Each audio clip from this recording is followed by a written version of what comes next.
My golden child sister stole my girlfriend. Everyone pushed me to forgive them, but instead, I made them homeless and cut off my family. I used to think my family was, well, not perfect, but mine. We had our quirks, our inside jokes, the usual sibling rivalry. But there was always this undercurrent, a subtle tilt in the scales, always favoring my younger sister. She was the star, the radiant one, the one who could do no wrong. In comparison, I was solid and dependable. The guy who fixed things. The background character in her dazzling narrative. The house I grew up in was a pressure cooker, always simmering with unspoken expectations and the constant, subtle hum of Lyra's favored status. High school graduation was less a celebration and more an escape hatch. I packed my meager belongings, a mix of relief and a dull ache in my chest, and left for college. A state away, a deliberate distance. My parents, ever pragmatic, offered to pay for my tuition and dorm room. It wasn't a gesture of unconditional love. It was an investment, a way to ensure I'd become a successful member of the family, a reflection of their good parenting. I accepted, knowing it was a necessary evil, a tether that kept me connected to the life I was trying to leave behind. I went low contact. I called on holidays, sent obligatory birthday cards, and visited twice a year during the mandatory family gatherings. The conversations were strained, filled with awkward silences and thinly veiled criticisms. I was the quiet one, the one who didn't quite measure up to Lyra's brilliance. Then, in my second year, Lyra left for college. A prestigious school, of course, bought entrance with Dad's money. Anything for his little princess. I visited more after that. The house felt different, quieter. The air was less thick with tension. My parents, perhaps missing the constant glow of their golden child, started to reach out more. The calls became more frequent, and the visits less strained. We talked about classes, about my fledgling attempts at writing, about the mundane details of daily life. It wasn't a complete reconciliation, but it was progress.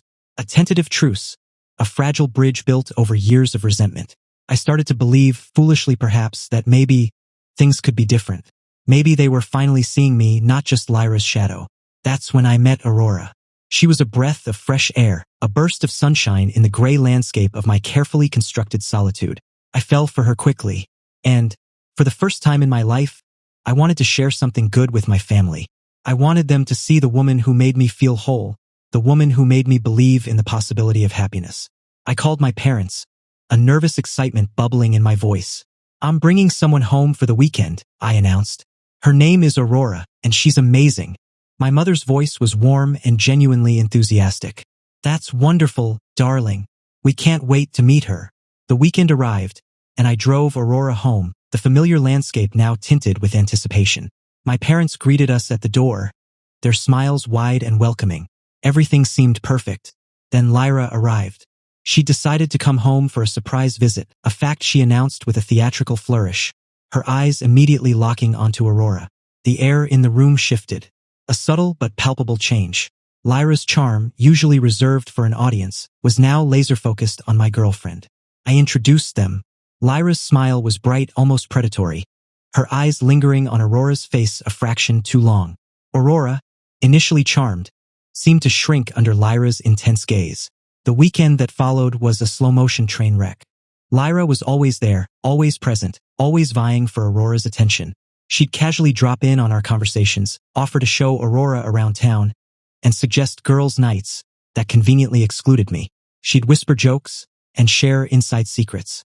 I watched, helpless, as Aurora's laughter became more frequent around Lyra. Her eyes would lit up when Lyra entered the room. I saw the subtle shifts in their body language, the unspoken communication that flowed between them. I felt like an outsider, a ghost in my own home, watching my life slip away. The feeling of dread turned into ice. This was a repeat of my childhood, a constant battle for attention, and my sister was winning. I knew then, looking at my sister and Aurora, that I had made a terrible mistake. I had brought the thing I loved most into the lion's den. I trusted Aurora, or at least I wanted to, and I suppose I wanted to believe that Lyra, for once, wouldn't cross the line. I was wrong. It started subtly, a late-night text here, a casual coffee there. I'd brush it off, telling myself I was being paranoid. But the unease grew, a knot tightening in my stomach. Then came the party, a mutual friend's birthday.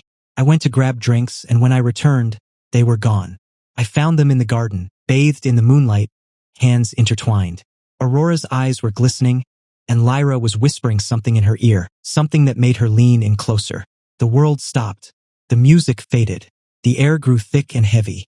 I felt a coldness spread through me, a numbness that was quickly replaced by a white-hot rage. I didn't yell. I didn't scream. I just looked at them. The betrayal hit like a physical blow to my chest. Aurora tried to explain, but the words were hollow, meaningless. Lyra just stared with a smug look on her face. It was in that moment I realized she hadn't just stolen my girlfriend. She'd stolen my trust and my sense of security. I walked away and I didn't look back. The next day I left without telling anyone. I had my own place that my parents didn't know about near my school. I was working part-time, so all the money I saved went into rent and fun things.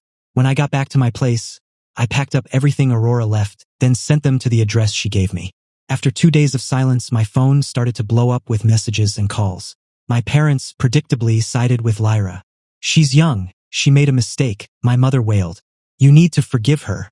Family is everything," my father said, his voice laced with disappointment. They treated me like the villain, the unreasonable one who couldn't let things go. Aurora, in a desperate attempt to salvage things, called and texted me. She even showed up at my door. But the damage was done.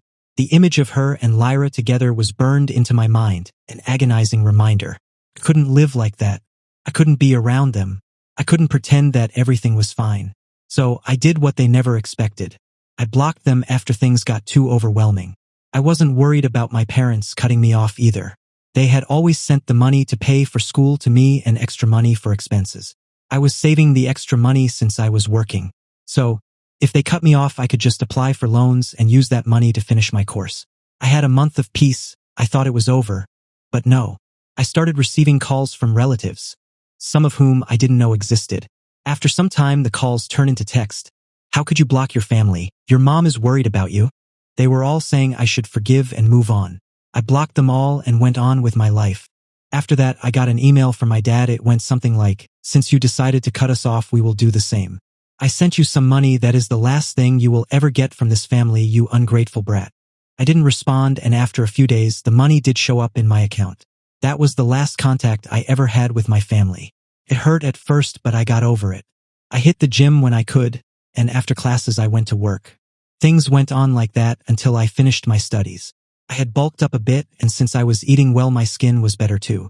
I moved to a better apartment and found a full-time job at a game developing company. It had been 5 years since I had contact with my family. I was now 25 and I made good money. I had changed my number and last name, and I look more mature and stuff now. So imagine my surprise when I got invited to a restaurant with my work buddies to celebrate the project we finally finished. And the waiter that was serving us was my sister. I could tell she didn't realize it was me, so I pretended she wasn't there.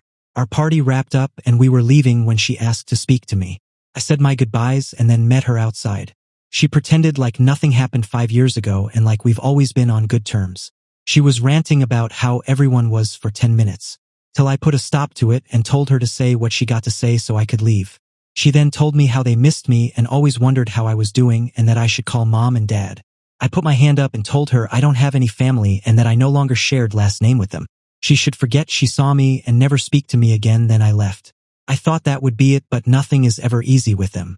Lyra must have heard when the guys were talking about our company, because when I went in the following Monday, it was peaceful for half the day, then I got called to the lobby. I barely made it off the elevator when I saw who was waiting for me. It was my egg donor and Lyra. I kept it professional and tried my best not to cause a scene. They talked and talked till I excused myself and told them to leave because I had to work. They left after I said I would call them. I didn't, and the harassment didn't stop, so I decided that I would go to their family get-together and put a stop to everything. I looked over my shoulder the whole time until the get-together happened. I pulled up in my nice car and a nice suit. I guess a part of me wanted to show them I did fine all by myself. There were more people than I expected, but I kept my cool. They were treating me too nicely and I was on edge waiting for the other shoe to drop. Then it did. It was around 2:30 p.m. when Aurora got there. I was in the other room, so I didn't know who it was until she tapped me on the shoulder while I was talking to a cousin I was cool with. I was speechless. I hadn't seen her since that night and she looked so different now. She didn't look like the girl I fell for, but she didn't look all that bad either. She tried to hug me, but I stepped back and gave her a firm handshake. She looked displeased but didn't say anything. Before I knew it, I was in a room with Lyra, Aurora, and the people that contributed to my birth. The conversation went like this. "Charlotte, egg donor, we need your help. We have been trying to find you for 4 years now. We had to sell the old place and move here because we couldn't afford the lifestyle anymore, and we needed family support. Your sister failed to finish college, and we lost the little money we had left trying to support her business ideas. Michael, sperm donor Leo, be a man and help your family. We sent you to college, and now it's time for you to step up. Me, I'm not your family. We don't even share last names. All you guys did was contribute to my birth and paid for 2 years of my college out of obligations. So I owe you nothing. Lyra, how dare you talk to Dad like that? Just give us some money till we get on our feet. Me, look at the college dropout coming to their rescue. The perfect child isn't so perfect now, is she? They all looked at me like I shot their dog. I laughed so hard as I got up to leave, but Aurora got in my way. Me, how has life been treating you, Aurora? Did you fail college too? She looked at me stunned like she was seeing me for the first time. I stepped past her and told them that if they kept harassing me, they would hear from my lawyer. Before I left, I gave my cousin Roman my number. After that, I got updates from Roman frequently. There wasn't anything special. Till I got a call from Ava, a girl I was hooking up with. I hadn't heard from her in a while, so I was surprised she wanted to meet up. We met at a park near my workplace, and she told me that she needed me to do a DNA test because she had a baby girl and I was the last person she slept with. She already checked the other guy, but it wasn't him, so it got to be me. I agreed. I don't know what got in my head, but I decided to reach out to Roman and told him to tell my parents that I did a DNA test, and it turns out I wasn't Dad's son. Roman and I had a good laugh, and he said he would do it. I didn't hear anything back for a week, so I forgot. I went on with my life till I got a call from my sperm donor. I guess Roman gave up my number. He asked to meet, and I agreed because he sounded weird on the phone. We met at the park, and before I sat down, he said, "Are you truly not my son?" It threw me off, but I answered and told him I didn't know. He looked at me and said he wanted to do the test. I said okay. Then he basically went on a rant. He said that Lyra wasn't his daughter, and that the egg donor had been cheating on him with a mutual friend. He asked if this was what I went through when I saw Lyra and Aurora together. Then he broke down crying and begging for forgiveness. I sat there in silence. A part of me felt bad for him, but another part was still upset. I put my hand on his shoulder and then told him that we could go do the test now, and that's what we did. After that, I didn't hear anything. I got messages from Lyra calling me a jerk and that it was my fault our parents were splitting up and that now she got nowhere to go. I started looking for houses because, as it turns out, I have a child. A baby girl named Daniela. I found a nice 4-bedroom place and closed the deal. While the new place was getting furnished and all that junk, I had another meetup with my pops. He wanted to tell me that I was his son and he was leaving Charlotte. I asked him what he plans to do after everything settles. He said he would move closer to me and try to be a better man so we could be close. I told him that I didn't hate him, but it would take time, and he said that was okay. I hugged him, then we parted ways. Roman kept me updated on everything. I enjoyed their drama from the safety of my new home. My dad followed through with what he told me, and he did get a 2-bedroom near to my new place. When I saw that he was serious, I decided to help him just like he helped me before they cut me off. The divorce went smoothly from what I heard, and my mom was left with nothing. Pops owned a small rental property, a 2-family house where Lyra and Aurora were living. He sent them a notice and put it up for sale after the divorce was finalized. I got a crying voice note from Aurora. Apparently Lyra left her to move in with Charlotte, and she hopes I'm happy with myself after everything. I texted her back with a picture of my daughter and Ava. I got Ava's permission. I added a smiley face and yes in all caps. I haven't heard from her since. Ava moved in with me since the baby was too young. Ava and I got close since we lived together. And before we knew it, it was our daughter's first birthday. Update. Last Friday was my daughter's first birthday and it was perfect. I proposed to Ava and she said yes. All my friends were there and her family. My dad is an awesome grandfather. He went to therapy and turned his life around. He also works part-time since he didn't want to leave his job. And he is dating again. Roman and I are closer than before. He will be my best man at my wedding, and he is still my information guy too. We all kind of got our happy ending, but I can't say the same for Lyra and Charlotte. Roman said they had a falling out after she caught Lyra sleeping with the guy she was seeing. Charlotte kicked out Lyra and now they were no contact.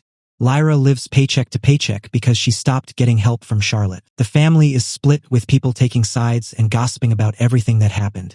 Charlotte attacked Lyra at a family gathering and now she isn't invited anymore. Aurora moved away and now runs a bakery.